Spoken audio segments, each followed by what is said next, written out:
Ayan, i-open na natin yung isang malaking papaya dito na hinog sa puno. Puno ng saging. Titignan natin kung mayroon siyang buto. Ay, wala. Itatanim sana. Ay, ang kwan naman ito. Ito Itong lang kwan ni. niya, okay lang yan. Hindi naman siya sira actually. O yan, o. Itataya ang namin, tagal lunis, di na diralaya. Hindi naman, ano yan. Ayan na pala. Tani, di manira ini. Naruto lang. Sige, ibigay nyo na lang. Abrihan ko na lang mata. Okay, ito po yung pangalawa. Tatay buko. Kasi naghahanap kami ng buto nito dahil itatanim. Kasi malalaki siya. Malalaki ang lahi niya. Oh God, wala ulit. Napakadamot nito sa napakadamot niya sa buto. Wala siyang buto, guys, oh.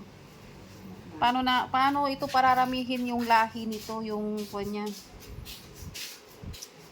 Breed niya walang buto kahit isa. Nay, saan ka ba kumuha ng buto niyan? Wala ding buto.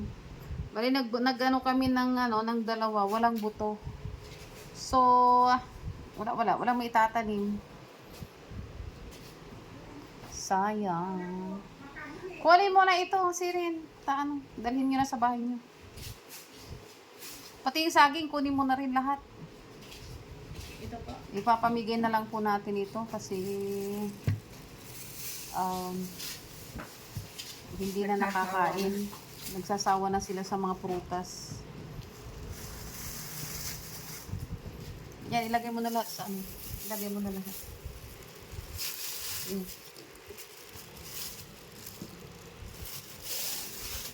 Ano kaya po?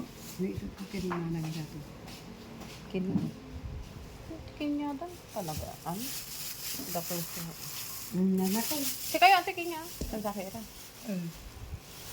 Okay na. Manisala. Tuno ko. Okay, so yun po, doon po nagtatapos ang buhay ng nandito sa Ay, kantubi sa kay bukol ko dyan yagi. Sa Sige. buto. Pag tumawag kami, sagutin nyo kaagad kasi ha. Okay, so wala na po. Naipamigay na po yung mga prutas po dito sa aming hapagkainan. So, share your blessing, ika nga, para magkaroon pa ng mas maraming blessing. So, ang natira na po ay itong lemon, pero binili ko na pa ito sa palengke para sa tubig. Ilalagay po sa tubig. Ayan, nag-iisa na po siya. Yung iba nasa ref na kasi. Yan, mahal ang lemon din. Yan. So, yung iba ng mga prutas na pinitas ko, saka mga puno nila ay, ayun, naipamigay na po. Yan. So, yan po.